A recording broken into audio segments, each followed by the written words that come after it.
et bienvenue à toutes et à tous. Je suis ravie de continuer avec vous aujourd'hui notre émission sur Radio MNE 107.5 et sur la web radio http://mne.fm.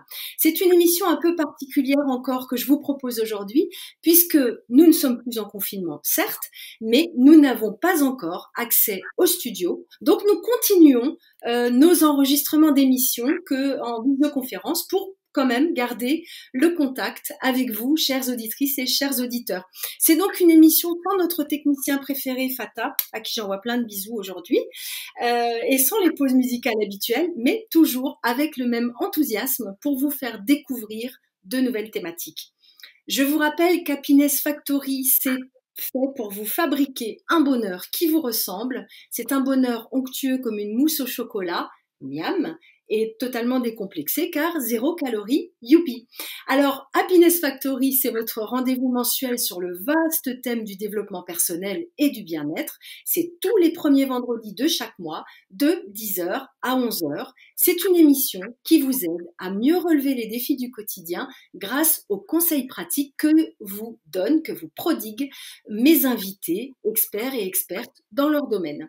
Aujourd'hui, nous avons un invité très particulier. Il s'agit de François Muller, qui est magnétiseur depuis 10 ans, qui reçoit ses clients dans son cabinet à Saint-Louis et qui organise également depuis peu des formations et qui fait également des conférences. Bonjour François. Bonjour Barbara, j'espère que tu m'entends bien. Je te remercie pour cette invitation. Pour moi, c'est une première, une émission radio, j'en ai jamais faite à ce jour. Donc, c'est avec joie que je passe ce petit temps avec toi et puis avec tous les auditeurs et auditrices. Super. Et tu vas voir, on a beaucoup de choses à couvrir. J'espère que l'heure va nous suffire parce que, je disais, c'est une émission un peu particulière dans le sens que je n'ai jamais traité un sujet aussi ésotérique que les âmes. Parce que, j'ai oublié de le dire en introduction, le sujet d'aujourd'hui, c'est l'impact des âmes dans notre quotidien. Donc, c'est pas rien. C'est un titre qu'on a voulu exprès très intriguant et on espère que, François, tu vas pouvoir nous apporter des réponses concrètes là-dessus. Alors, moi, j'aimerais qu'on commence cette émission par quand même parler du magnétisme. C'est ton métier que tu exerces maintenant depuis 10 ans, je le disais tout à l'heure, et que tu nous dises un petit peu en quoi ça consiste. Alors, déjà à la base, c'est une médecine alternative, il faut bien comprendre. On n'a pas de médicaments traditionnels, tout se passe avec de l'énergie.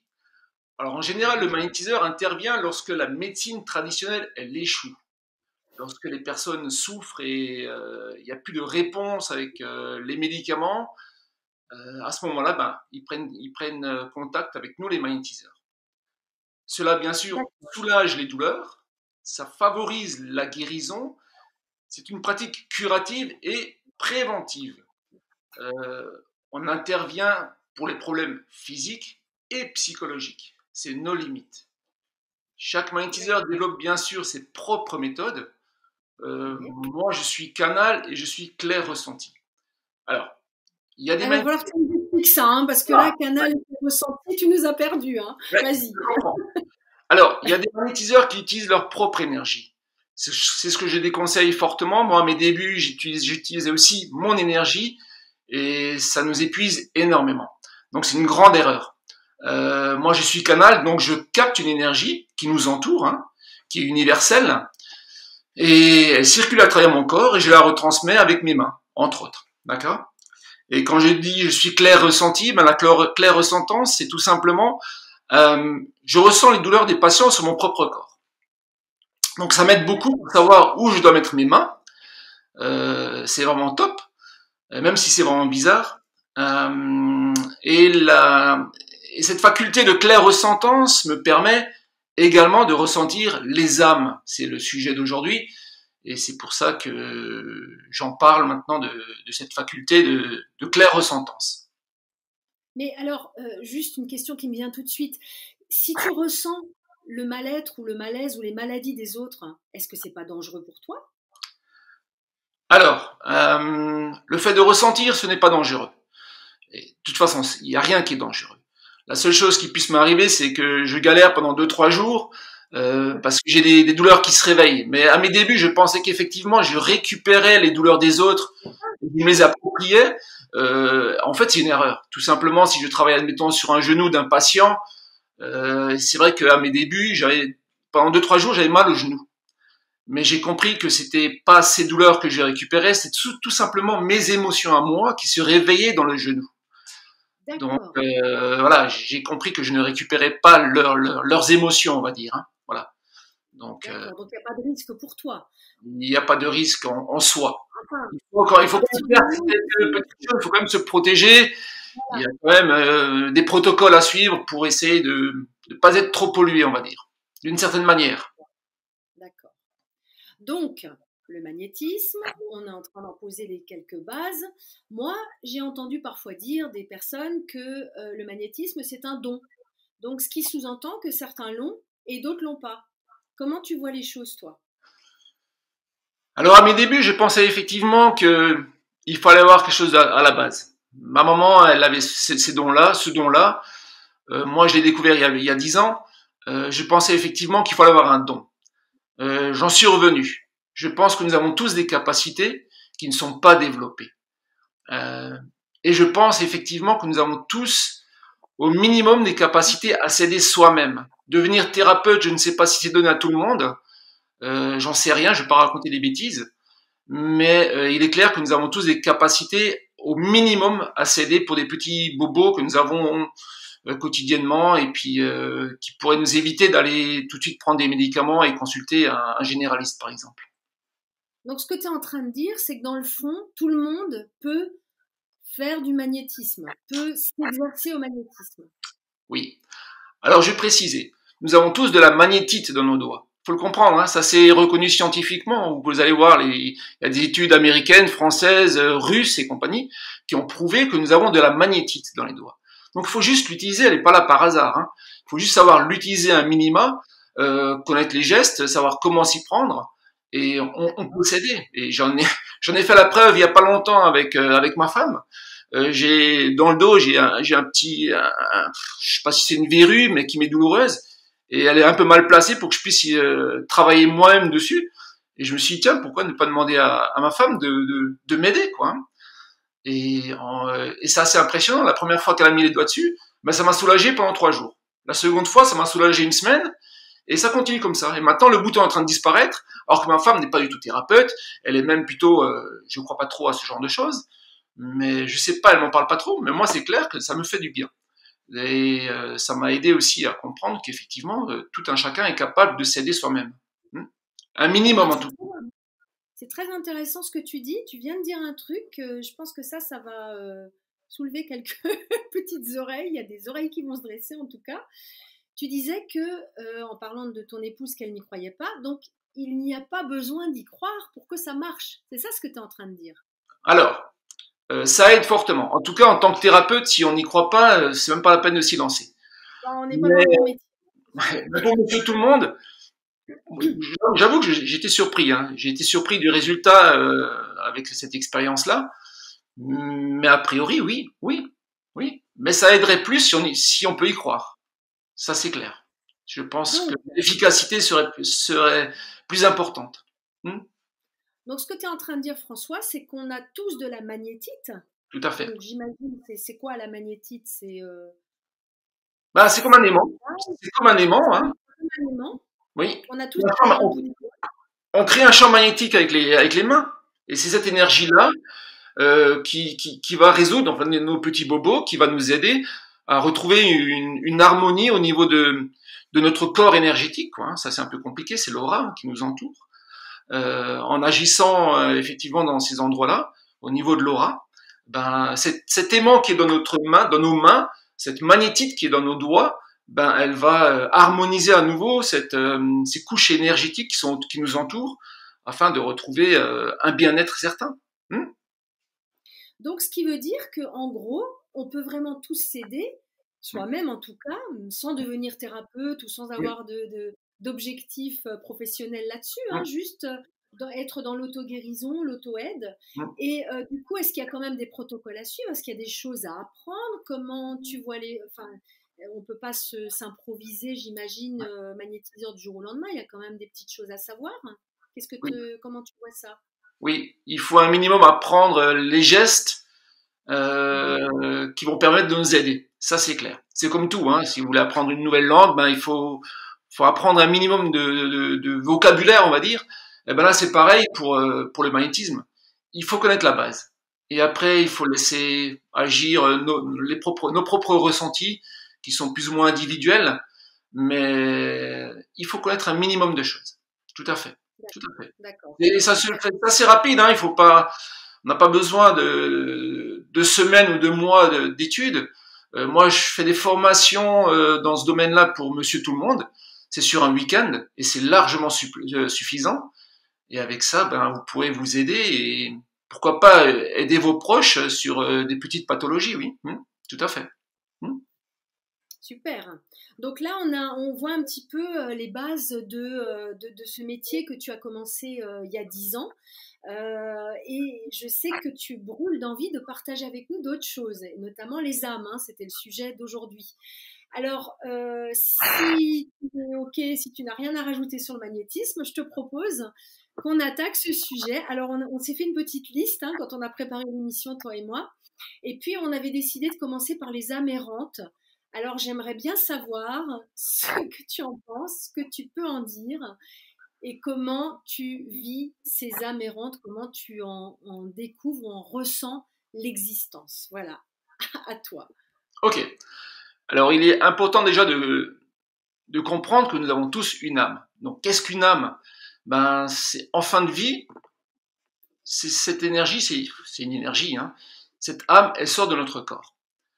Il y en a qui appellent ça des fantômes. Bref, c'est pas très important.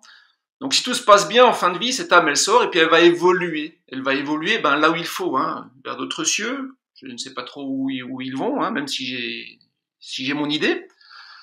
Euh, mais il arrive, pour différentes raisons que j'ai expliquées tout à l'heure, il arrive que ces âmes restent bloquées sur Terre, pour différentes raisons.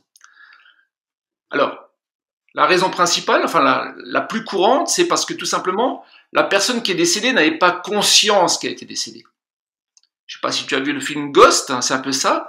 Il y a un camion qui renverse ce motard, et elle n'avait pas conscience qu'il était décédé.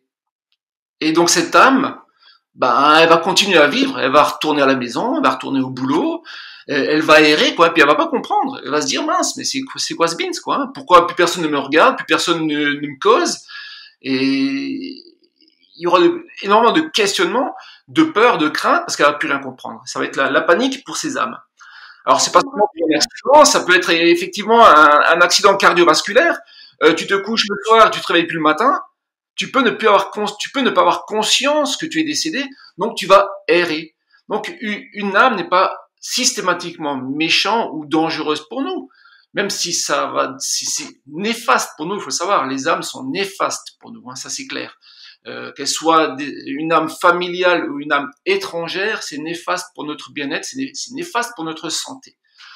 Ou alors une opération qui a mal tourné, tu as une anesthésie générale, tu te fais opérer, bah tu te réveilles plus. Là c'est pareil.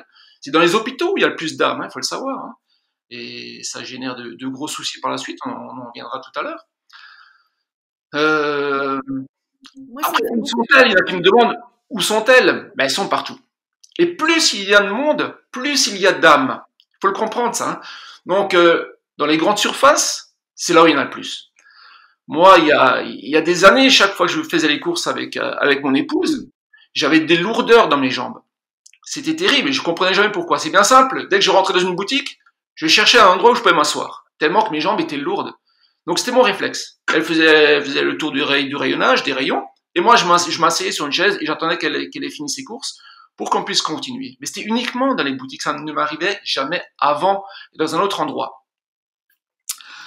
Jusqu'à ce que je comprenne que, suite à une formation que j'avais faite, que c'était juste lié aux entités qui étaient dans ces lieux-là et qui s'accrochent à nous, quoi. Et maintenant, je sais quoi faire, et depuis ce moment-là, je n'ai plus de lourdeur dans mes jambes. Ça a quand même duré des dizaines d'années, hein, ces lourdeurs. Hein. Maintenant, c'est fini. Maintenant, je sais quoi faire et c'est terminé. Donc, c'est assez surprenant. Et Alors, certaines de ces... François, excuse-moi, je t'interromps. Vas-y, Tu pas dis de je souci. sais quoi faire. alors tu fais quoi concrètement? Évidemment, c'est ce qui nous intéresse, hein, on va aller direct à l'essentiel. Parce que moi aussi, c'est drôle ce que tu racontes, et je crois que on n'avait jamais partagé sur cette info. Quand je reviens des courses, je suis fatiguée, achevée, crevée, je suis vidée. Et j'ai toujours pensé que c'était dû au bruit des magasins, à la foule. Et j'ai toujours attribué ça ouais, à d'autres facteurs, en tout cas, et j'ai jamais pensé aux amérantes. Donc c'est drôle. Mais oui, donc pour en revenir à ma question, comment tu te protèges? Alors, je dirais pas que c'est une protection. Moi, c'est bien simple, hein. Pratiquement tous les 2 jours, j'en ai autour de moi. Et puis elles me perturbent, entre guillemets, elles me perturbent. En fait, elles appellent à l'aide, hein. Elles sont paumées, et je sais pas, mais a priori, ils disent que nous, on est des petites lumières qui les attirent et ils savent très bien que nous, on a des réponses pour les aider. Donc c'est clair, je répète, ils me sollicitent pratiquement tous les 2 jours. Chez moi, à la maison, je parle, hein. Je parle même pas maintenant dans les lieux enfin, Oui, dans les lieux publics, hein. Mais alors en fait, il faut juste communiquer. Il faut que je communique avec ces âmes. Il faut leur dire qu'elles sont décédées, qu'elles n'ont plus de corps physique, leur expliquer que la seule solution pour elles d'aller vers leur évolution, c'est a priori, ils voient une lumière. Donc je dis bien a priori, parce que moi je l'ai pas vu cette lumière, même si dans plusieurs livres ou témoignages, ils parlent de cette lumière blanche, hein. Donc juste, oui. leur dire d'aller vers cette lumière-là, de leur dire que c'est leur seule évolution possible, mais surtout les rassurer. Parce qu'il y a beaucoup d'âmes qui ont peur de l'évolution, parce que il y a beaucoup de personnes sur Terre, malheureusement à cause des religions, qui croient à l'enfer.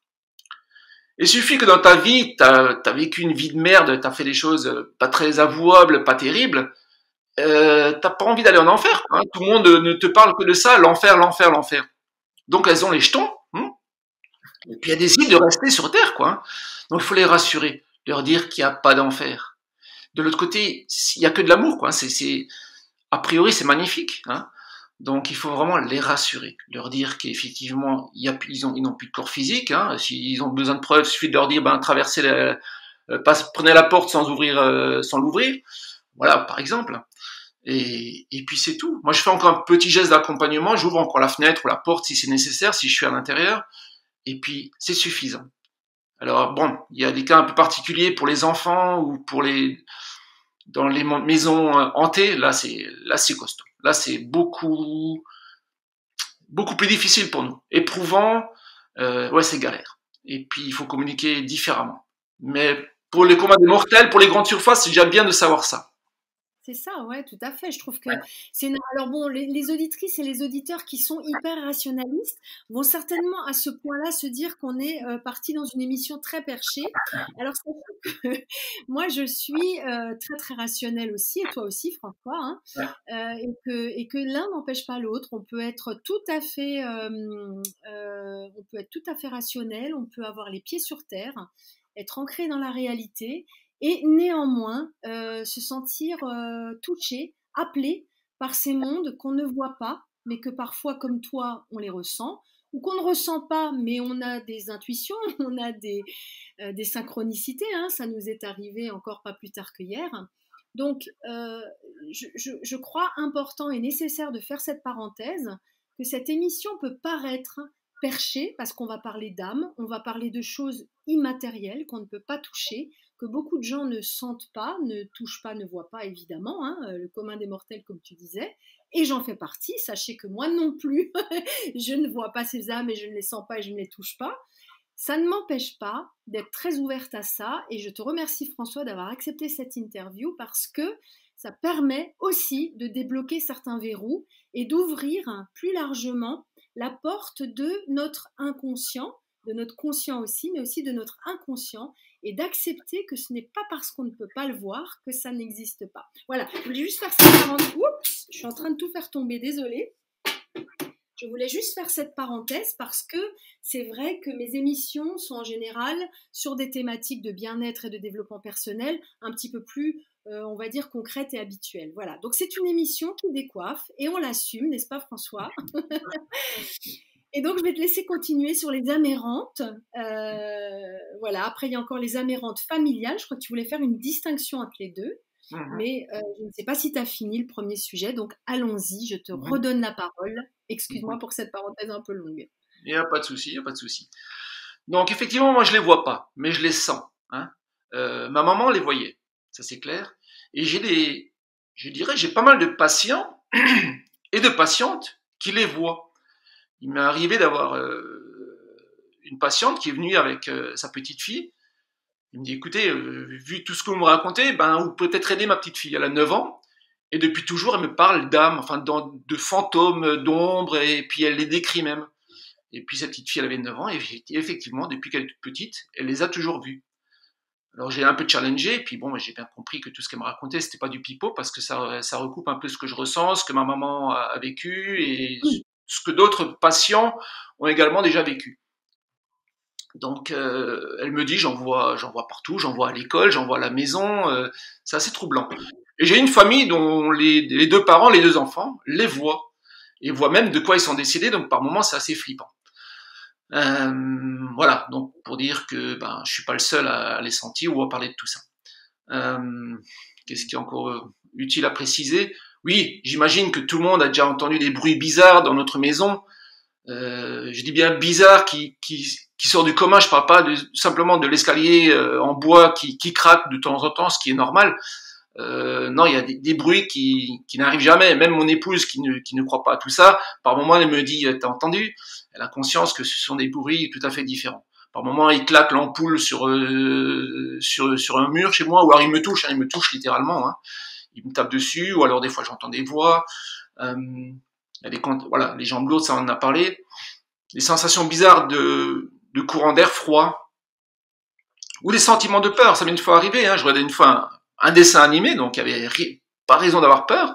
Et à un moment donné, j'ai eu un sentiment profond de peur. Je me suis dit, attends, c'est un dessin animé, pourquoi j'aurais peur, quoi?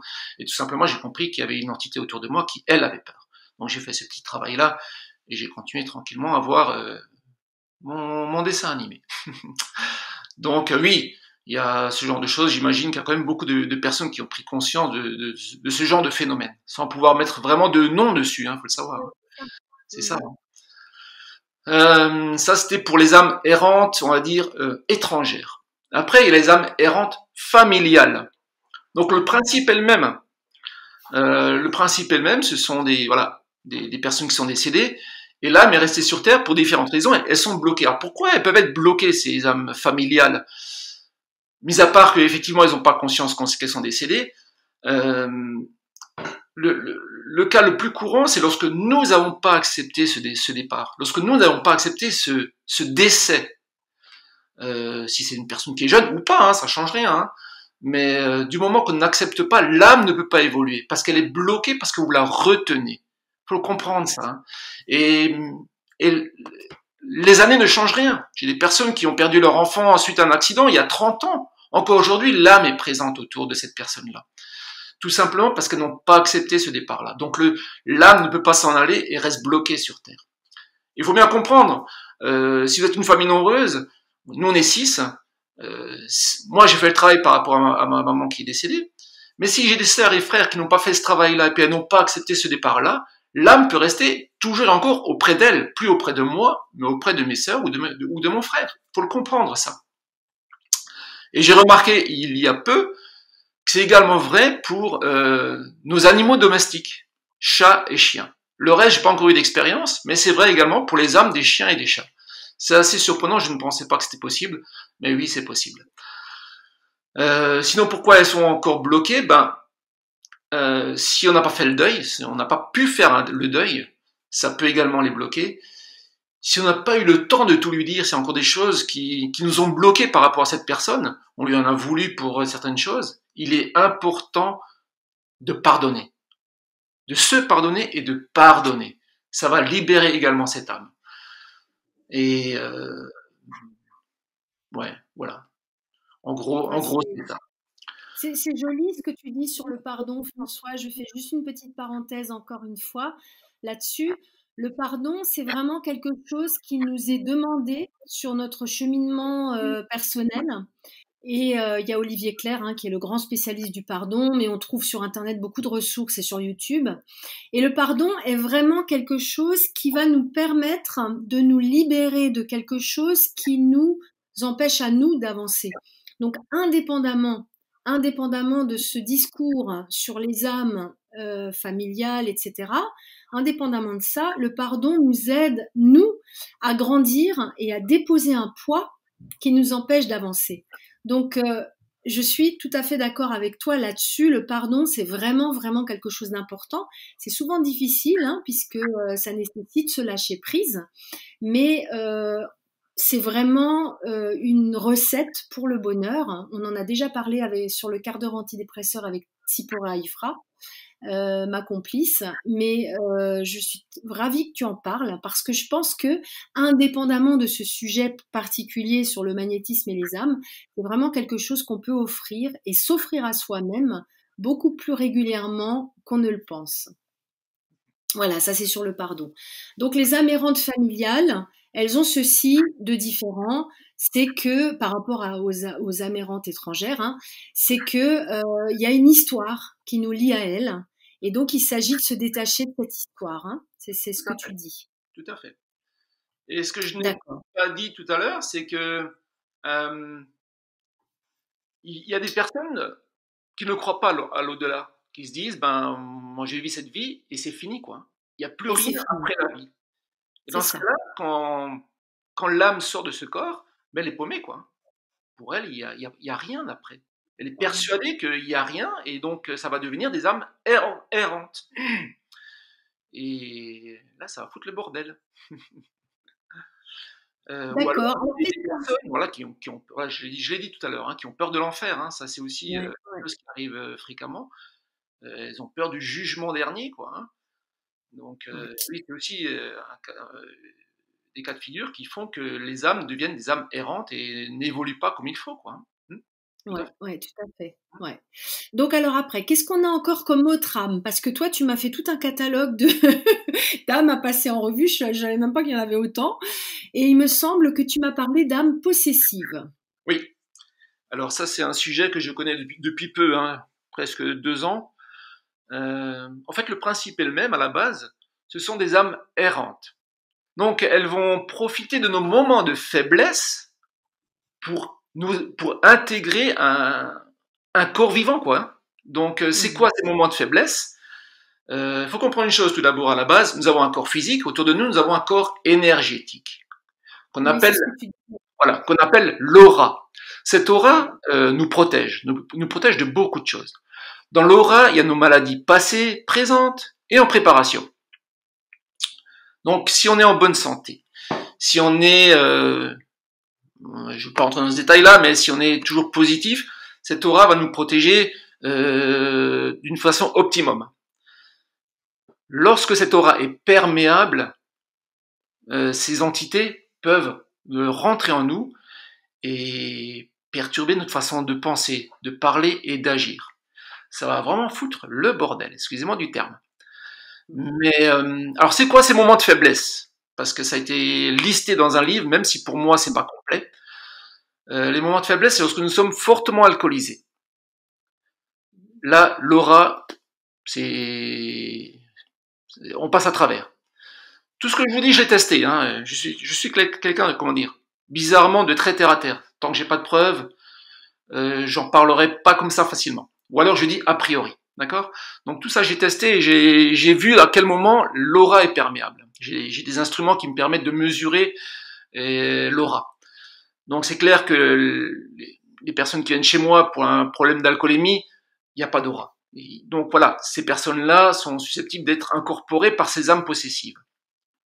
Donc il y a l'alcool, il y a tout ce qui est drogue, c'est pareil, c'est le même effet.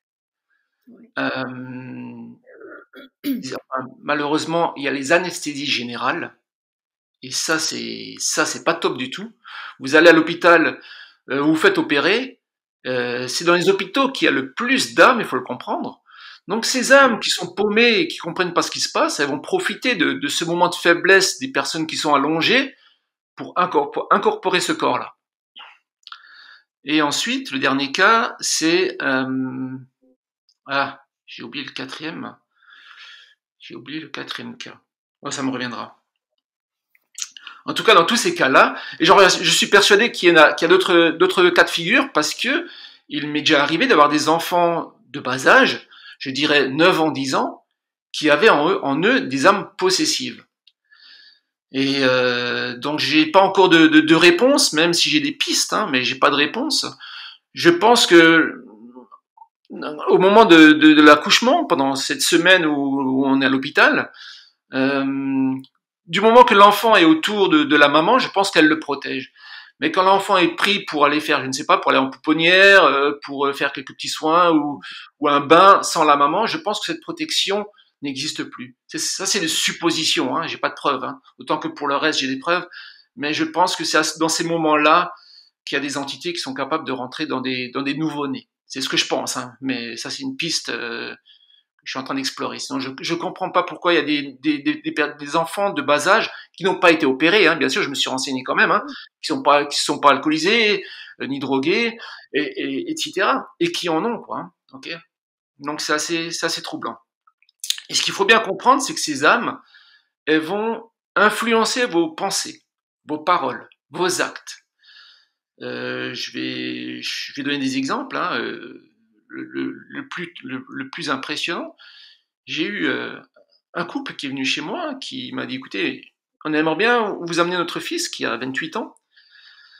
Depuis quelques années, c'est plus le même garçon, c'est plus notre enfant, il est violent avec sa partenaire, avec qui il vit depuis 8 ans. Il est violent, il emploie des termes qu'il n'employait pas avant. On ne reconnaît pas notre fils. Ok, et ce garçon, enfin cet enfant-là, était d'accord de venir chez moi en séance. De ma vie, je n'ai jamais eu aussi peur que ça. Il avait des yeux, il m'a vraiment fait peur. J'avais juste une envie, c'était de partir, quoi. Et il avait des entités. Ça a été impressionnant. Moi, je les sens, hein, je les sens quand elles sortent, je les sens. Non seulement je sens s'il y en a dans la personne, et je les sens s'en aller. Donc ça a été assez intense. Et puis bon, bah, j'ai fait ma séance traditionnelle. Et 2 semaines après, il y a le papa qui était en séance chez moi, et puis il me dit, merci monsieur Muller. J'ai dit, merci de quoi? On a retrouvé notre fils. Il est redevenu normal. En une séance. En une séance, les entités que j'ai fait sortir ont réglé son problème d'agressivité avec sa conjointe, quoi. Donc c'est assez impressionnant.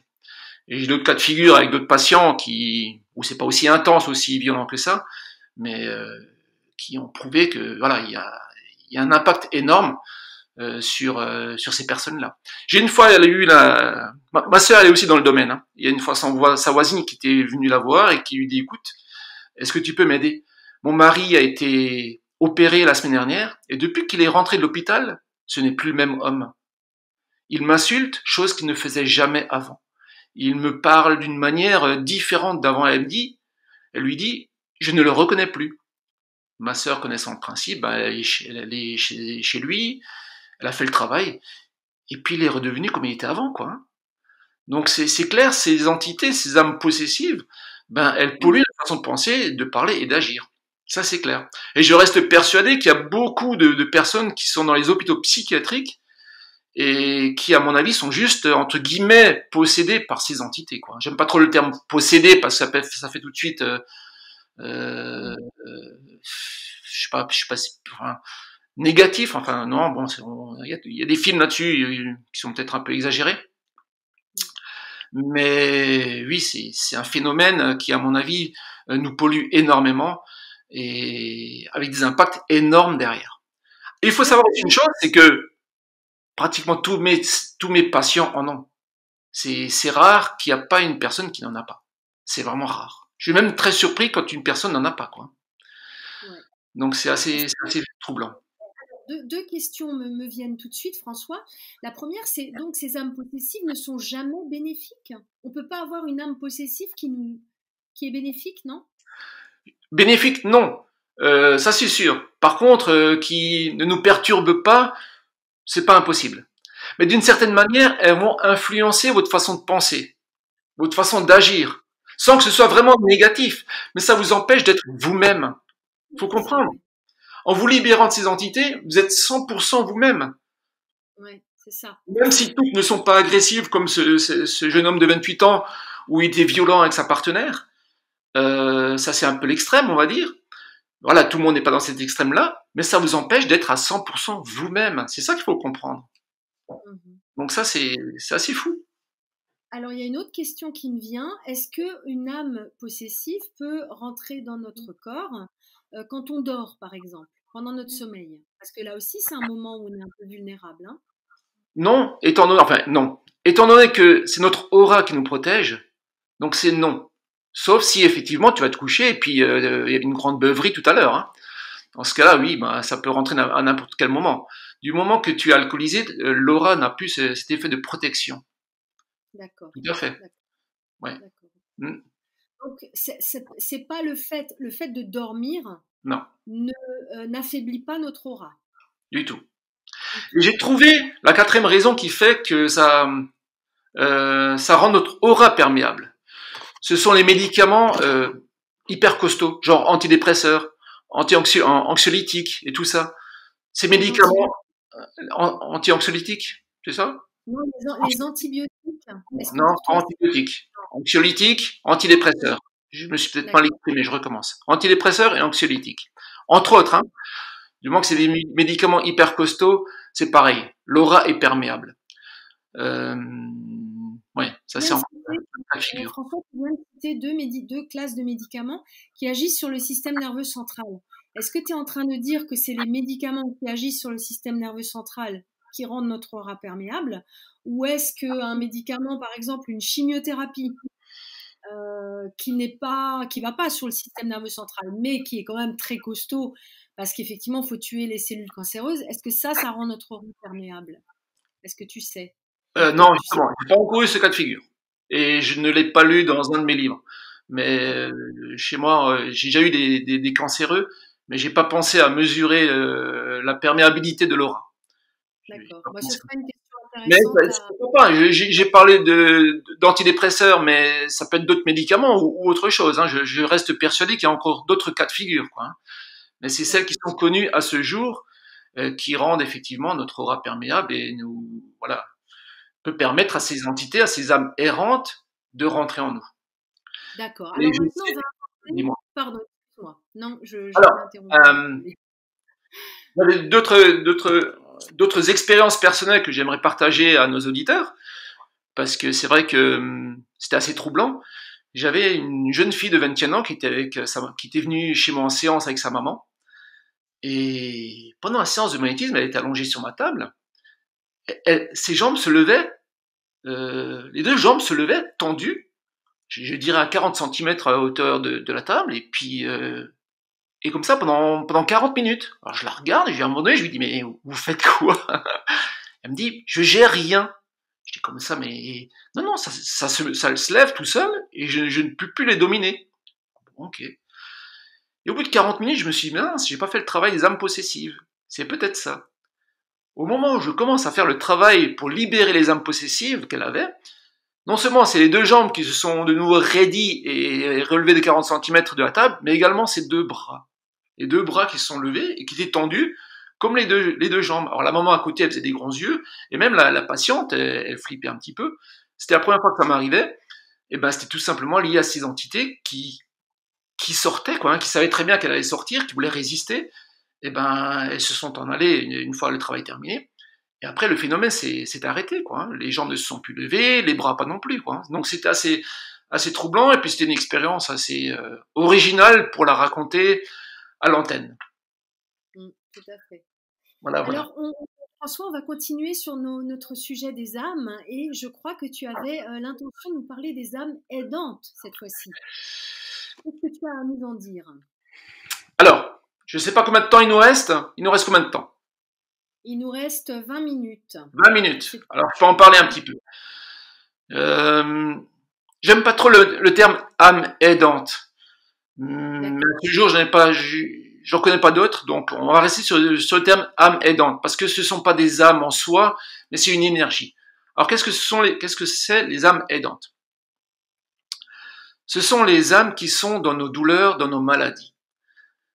Pour moi, j'appelle ça plus une énergie qui a une conscience. moi, lorsque je travaille sur mes patients, quelle que soit la pathologie pour laquelle ils me consultent, je communique à ces douleurs, je communique à ces maladies, et, et je sens l'énergie, et je sens la réaction à cette communication. Donc, la plupart du temps, ils appellent ça des âmes aidantes, parce que ce sont des entités qui sont venues pour nous aider à comprendre les choses.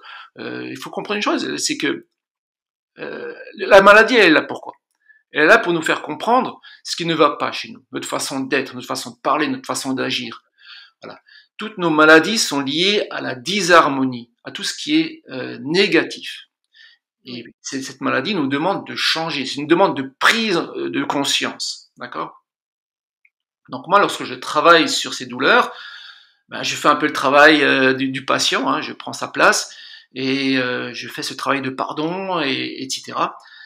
Et quand je fais ce travail personnel sur ces entités, sur ces âmes possessives, encore une fois, je vais me répéter, mais je sens la réaction et je sens lorsqu'elles sortent. C'est assez impressionnant. Mais je ne les mettrai pas au même niveau qu'une âme errante qui vient d'un corps d'une personne, quoi. Hein. Alors que là, les âmes aidantes, c'est une énergie qui est là dans la maladie, qui est là pour nous faire comprendre, pour nous faire prendre conscience de notre façon d'être qui n'est pas optimum, qui n'est pas harmonieux. Voilà, c'est plus ça, une énergie qui a une conscience. D'accord, une énergie qui a une conscience, c'est joliment dit. Ouais. Alors moi, je sais qu'il y a un sujet qui te tient beaucoup à cœur, sur lequel tu as déjà fait de nombreuses conférences, hein, qui ont attiré beaucoup de monde parce que c'est un sujet à la fois nouveau, hein, relativement nouveau, et inédit et en même temps troublant, effectivement. Et donc j'aimerais que tu consacres la fin de cette émission, il nous reste un petit quart d'heure, à nous parler des âmes jumelles. Alors, Ouais. François, c'est quoi les âmes jumelles et qu'est-ce que tu peux en dire? Alors, les âmes jumelles, moi je les ai découvertes il y a à peu près 2 ans et demi, 3 ans peut-être, en 2017 je crois que c'était. C'était un soir, à côté de moi je sentais des entités, pour moi j'étais persuadé que c'était des âmes errantes, classiques. Je fais le travail sur ces entités-là, il y en avait une à droite et une à gauche. Hein. Je fais ce travail et bizarrement, rien n'y faisait. Elles résistaient, elles restaient présentes. Au contraire, elles étaient plus denses. Je les sentais encore plus que la normale. Et une densité complètement différente. Et lorsque je travaillais sur ces âmes-là, j'avais mon chakra cardiaque qui me faisait hyper mal. Et je ne comprenais pas le phénomène. Et ça se répétait, ça se répétait, ça se répétait. Il m'a fallu 1 an et demi à comprendre qui elles étaient. Parce qu'elles venaient régulièrement. 1 an et demi à comprendre que c'était mes âmes jumelles. Et il m'a fallu presque autant de temps pour me libérer de l'impact physique et émotionnel qui était lié à ces âmes jumelles. Donc, qu'est-ce que c'est les âmes jumelles? En phase de gestation, sans le savoir, la plupart d'entre nous avons eu un jumeau, un jumelle, voire les deux, voire plusieurs, pendant un laps de temps qui peut être très court, quelques minutes, quelques heures, quelques jours, pourquoi pas quelques petites semaines. Au moment de la séparation, on va dire l'embryon survivant, donc en l'occurrence nous, toi, moi, etc., avions conscience de leur présence. Et au moment de la séparation, on va se poser énormément de questions. Que s'est-il passé? Où sont-ils passés? Est-ce que j'ai fait quelque chose de travers? Suis-je responsable de leur mort, de cette séparation? Ou est-ce que ce sont mes parents qui ont fait quelque chose de travers, qui fait que mes jumeaux n'ont pas pu vivre auprès de moi et grandir comme il faut, et naître comme il faut? Ou est-ce que mes jumeaux m'ont abandonné? Donc, tous ces cas de figure vont impacter l'embryon survivant. Et il y aura des certitudes. À un moment donné, il va se dire, c'est moi qui suis responsable. Oui, il va se dire, c'est eux qui m'ont abandonné. Oui, il va se dire, c'est mes parents qui sont responsables. Et lorsque nous venons au monde, nous serons impactés par cette émotion-là. Et ça va nous impacter toute notre vie. Il y a des personnes qui souffrent psychologiquement ou physiquement, qui ont des anxiétés profondes sans savoir pourquoi, qui développent des des pathologies sans qu'il y ait une raison apparente, alors que l'origine est juste, enfin juste entre guillemets, excuse-moi du terme, est liée à cette séparation gémellaire qui a un gros impact sur nous, quoi. Et il y a eu des études scientifiques, hein. Il y a une Française, docteur Claude Imbert, qui a écrit un livre, et heureusement que j'ai trouvé ce livre, parce qu'à un moment donné, comment dire, j'ai quand même beaucoup de patients qui avaient des gros yeux. Ils me connaissent bien, donc travailler sur des pathologies classiques, il n'y avait pas de souci, mais quand je parlais des âmes jumelles, ils faisaient des gros yeux en se disant, il faut arrêter la fumette. Et donc à un moment donné, je me suis dit, si je ne trouve pas de preuves, d'écrits, de livres ou de témoignages, je vais arrêter d'en parler parce que j'aime pas être pris pour un menteur. Ça, c'est une chose que je ne supporte pas. Donc, j'avais dit à l'univers, donnez-moi une preuve quelconque, parce que sinon, je vais arrêter d'en parler. Et j'ai eu la chance de tomber sur le livre du docteur Claude Imbert, qui a fait une étude là-dessus, et qui a prouvé que, effectivement, il y a beaucoup de femmes enceintes qui, à la base, avaient des jumeaux. Elle précise quand même dans son livre qu'il y a une étude qui a été faite aux États-Unis, par un Américain, donc, et lui, son étude, c'est qu'il y a minimum 75% de femmes qui ont accouché d'un seul enfant où il y avait gémellité à la base. 75%. Et ça colle un petit peu avec ce que je détecte lors de mes séances. Moi, j'ai la plupart de mes patients, je dirais, j'ai 90% de mes patients qui en ont. Moi, j'ai de la chance de les sentir. Moi, je sens leur présence. Je peux sentir l'impact physique qui est lié à ces jumeaux. Et je peux également sentir s'il y a un impact psychologique. Ça, c'est grâce à mon clair ressenti, hein. Donc moi, non seulement je sens leur présence, je sens les organes qui sont liés à cette histoire, et après je sens les organes qui en sont impactés. Et je sens les émotions qui sont impactées par cette séparation gémellaire. J'ai vraiment cette faculté qui m'aide beaucoup. Contrairement à Dr Claude Imbert, où c'est un long travail, où c'est des suppositions, c'est en fonction des résultats, en fonction de ce que la patiente a comme pathologie, elle, c'est une déduction. Ok, j'en déduis que, voilà. Alors que moi, je les sens très clairement. Et donc, c'est un peu l'avantage que j'ai, c'est de les sentir. Et de sentir effectivement l'impact physique et psychologique, bien sûr. Donc l'étude dont tu parles, et là je reviens, j'ai pris quelques notes pendant que tu parlais, je reviens à cette étude menée par l'Américain dans son université, qui atteste qu'il y a 75% de grossesses qui seraient gémellaires. Lui, comment il a trouvé ce résultat? Est-ce il y a des traces? Il y a des traces qu'on peut retrouver finalement Alors, pour savoir qu'il y a eu une grossesse gémellaire? Parce que s'il n'y a pas d'échographie et s'il n'y a pas de preuves autres que l'échographie, moi je suis un peu perdue. C'est quoi le... alors j'ai pas lu son livre, hein, j'ai juste repris ce que Dr Claude Imbert a écrit dans son livre et qui me parlait fortement. Hein. Elle le détaille pas, hein, sa manière d'avoir étudié ce phénomène-là. Mais comment dire, les colloques, il y a des colloques internationaux, hein, ouais, internationaux, qui comment dire, de chercheurs, hein, sur le sujet de la gémellité, qui disaient que que sur Terre, la plupart des humains ont vécu avec des jumeaux en phase de gestation. Ça, c'était une des conclusions d'une des conférences internationales sur les jumeaux. D'accord? Ça se limite pas juste à une personne, quoi. Et puis également dans ces conférences, il y a une fois un gynécologue qui disait, moi j'avais une patiente, je voyais très bien qu'il y avait deux embryons à la première échographie, et à la seconde, il y en avait un qui avait disparu. Il ne leur restait plus qu'un. Donc ils ont appelé ça, ce phénomène, le jumeau fantôme. Donc ça se limite pas juste à un spécialiste, non, c'est vraiment dans les grosses conférences de ces personnes qui sont spécialistes quand même des jumeaux, où ils en parlent très clairement. Et ça, c'était dans les années 90 quand même, hein, ok. Mais c'est vrai que moi j'ai eu du mal à trouver des témoignages sur Internet à l'époque, hein, ou des vidéos de thérapeutes qui en parlaient. C'est pour ça que je me suis dit qu'il était important d'en faire des conférences, d'en parler le plus largement possible. Et je reste persuadé qu'il faudrait faire des ateliers dans les hôpitaux, hein, prénatales, pour informer les futures mamans, de faire un travail d'information avec leur futur nouveau-né et de les informer avant la naissance afin de se libérer de cet impact émotionnel qui va nous impacter toute notre vie. Donc c'est hyper important, pour moi c'est hyper important de faire ce travail-là.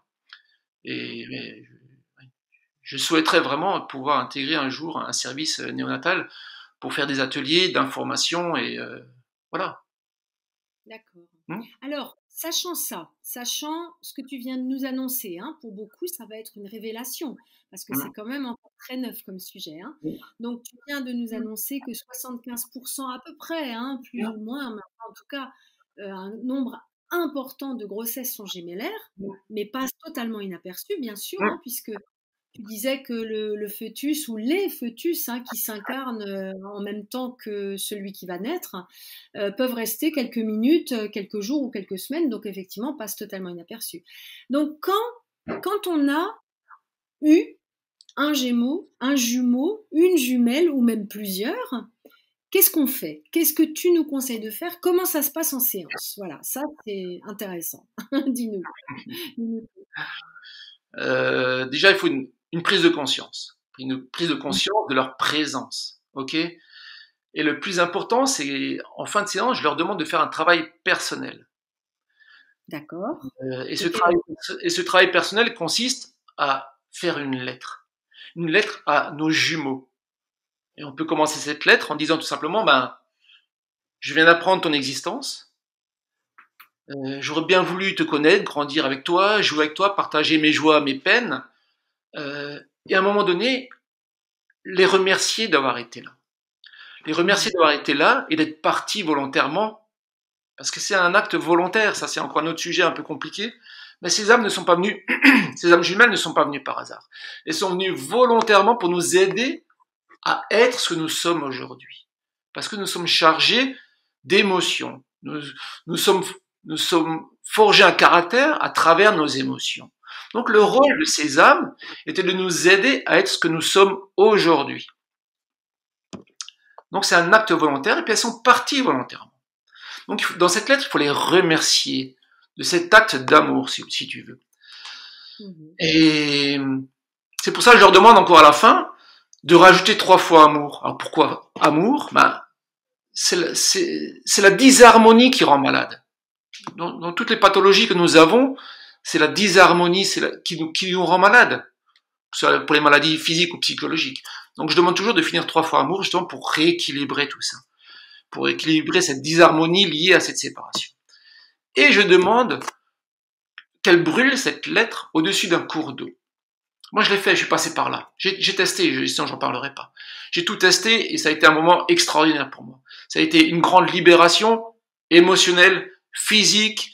J'ai découvert un nouveau moi. C'est assez impressionnant. Hein, pour ceux qui l'ont pas vécu, c'est pas simple à croire. Hein. Mais j'ai découvert un autre moi qui ne dépend plus du regard des autres. C'est fou. C'est un travail hyper important. Ça paraît tout simple, mais en fait, en faisant cette lettre-là, non seulement on informe nos cellules, en écrivant, rien que le fait d'écrire, vous informez vos cellules de ce qui s'est réellement passé. Donc c'est une manière de se libérer de ces émotions-là. Et moi, je l'ai encore lu avant de la brûler, ça a été très fort, hein. Et au moment de la brûler, à la seconde où je l'ai brûlée, les douleurs que j'avais, qui étaient liées à cette séparation, s'en sont allées. J'ai senti un poids énorme, j'aurais estimé ça à 40 kilos, qui sont partis avec cette lettre-là, et j'ai entendu une petite voix dans ma tête qui me disait « Enfin, je suis moi-même ». Sur le coup, j'avais pas compris. Je me dis « Mais c'est quoi cette phrase ? Enfin, je suis moi-même ». J'avais pas compris. Et quand j'ai découvert le livre de Dr Claude Imbert, quelques mois ou années plus tard, c'était écrit dans son livre. Une fois que vous aurez fait ce travail de libération, vous serez enfin vous-même. Si elle n'avait pas écrit, si j'avais pas entendu cette phrase, je ne serais pas resté bloqué sur cette phrase qu'elle a écrite. Et comme je l'ai entendue dans ma tête, ça m'a sauté aux yeux, quoi. J'ai dit, purée, mais c'est la phrase que j'ai entendue lorsque j'ai brûlé cette lettre. Donc, en faisant ce travail d'information, vous libérez toutes les émotions qui sont en vous et tous les sentiments de culpabilité. Si effectivement tu te sens coupable de cette séparation, tous ces sentiments de culpabilité vont s'en aller. Que ce soit envers vous-même ou envers vos jumeaux ou envers vos parents, tout ça, ça va se libérer. j'ai tellement d'expérience avec mes patients et de retours d'expérience qui sont assez incroyables. C'est fou, c'est fou. Et ce qui est impressionnant aussi, c'est les témoignages avec les personnes qui sont nées de FIV. J'ai eu la chance de tomber sur 3 personnes voilà, qui sont nées grâce à des FIV. Et je m'étais toujours posé la question, qu'est-ce qui se passe avec elles? Et je sais pas si on a encore le temps, je sais pas si je peux en parler ou pas, je sais pas où tu es côté timing, mais c'est assez impressionnant parce qu'en fait, FIV ou pas, la séparation, elle se fait dans un labo, et malgré ça, l'impact est là, l'impact est présent. Et c'est là où j'ai compris qu'au moment où la fécondation est faite, l'âme est présente. À la seconde où c'est fécondé, l'âme est présente. Donc, même si ça a été fait en laboratoire, le fait d'être séparé en laboratoire ne change absolument rien. L'embryon qu'on a implanté avec conscience qui n'était pas seul et va souffrir de cette séparation. C'est fou, c'est fou. J'ai eu quelques cas de figure auprès de mes patients et c'était des expériences hyper intéressantes, très intéressantes. Alors, cette émission touche un petit peu à sa fin. Il nous reste 1 ou 2 minutes pour conclure. Alors, je te pose la question que je pose à tous mes experts et mes expertes. Est-ce qu'il y a un conseil, une suggestion que tu as envie de faire à nos auditrices et à nos auditeurs? Quelque chose qui pourrait leur permettre d'avancer sur ce chemin? Alors là, je vais parler plus globalité, plutôt que d'âme. Ce qui est important, c'est de nous séparer de tout ce qui est négatif, que ce soit en pensée, en parole ou en acte. Ça, c'est la clé du bien-être. Déjà, il faut bien comprendre ça. Il faut penser le plus positivement possible. Nous vivons dans un monde de dualité. Donc, quand il y a un conflit, enfin quand il y a une situation désagréable qui vient à vous, gérez cette situation-là comme vous gérez un problème de mathématiques. Vous gérez un problème de mathématiques avec le mental et non pas avec l'émotionnel. Il n'y a pas de colère, il n'y a pas de haine, il n'y a rien de tout ça. Donc prenez du recul par rapport à une situation un peu difficile, voyez la scène un peu de haut et dites-vous comment je peux régler ce problème-là. Mais juste en restant dans le mental. C'est pas simple, c'est pas simple. Ensuite, la méditation. La méditation, pour moi, c'est le meilleur médicament qui existe sur Terre. Il n'y a pas mieux. Méditer le matin, ça vous change une journée. Moi, j'ai galéré, il m'a fallu 6 mois pour arriver à méditer. Mais c'est juste magique. Bien sûr, se promener dans la nature, c'est top. Parce que la nature, les arbres, ils ont, énergétiquement parlant, ils nous aident beaucoup. Se baigner dans l'eau de mer, c'est top. Il n'y a pas mieux pour se nettoyer énergétiquement parlant. C'est également un des meilleurs médicaments.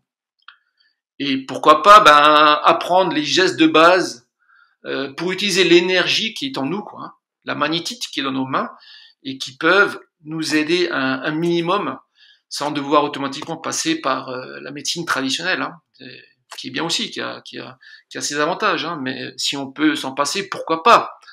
Et c'est naturel. Donc voilà. Eh bien, je te remercie infiniment. Tes suggestions me vont droit au cœur parce que de toute façon, elles recoupent déjà un petit peu mes pratiques et mes propres conseils. Je te remercie chaleureusement au nom de toutes nos auditrices et nos éditeurs, François Muller, magnétiseur. Je rappelle qu'on peut retrouver toute ton actualité sur ton site web François-Muller-magnétiseur.com, François sans cédille, je rappelle. On peut également te retrouver sur ta page Facebook, François-Muller-magnétiseur également. Tu organises des formations pour devenir magnétiseur et en faire son métier. La prochaine est prévue le 31 octobre, jour d'Halloween, et le 1er novembre, Toussaint, donc de 2020, bien sûr, cette année. Et puis, tu fais également des formations d'auto-guérison, dont on parlait tout en début d'émission. Et la prochaine aura lieu le 1er et 2 août prochain, ainsi que bien sûr, on peut te retrouver sur toutes les conférences que tu fais et notamment à l'UP à partir de cet automne à nouveau. Alors, il me reste à vous remercier, chères auditrices et chers auditeurs, pour votre écoute. Vous pouvez nous suivre sur les réseaux sociaux Facebook, Instagram et bien entendu, écouter ce podcast et regarder cette vidéo en replay sur le site happiness-factory.com. Nous nous retrouverons en juillet pour la dernière émission Happiness Factory avant la pause estivale. En attendant, restez à l'écoute de Radio MNE 107.5 ou sur la web radio mne.fm. Merci François et à très bientôt. Merci Barbara. Ciao, ciao. Au revoir.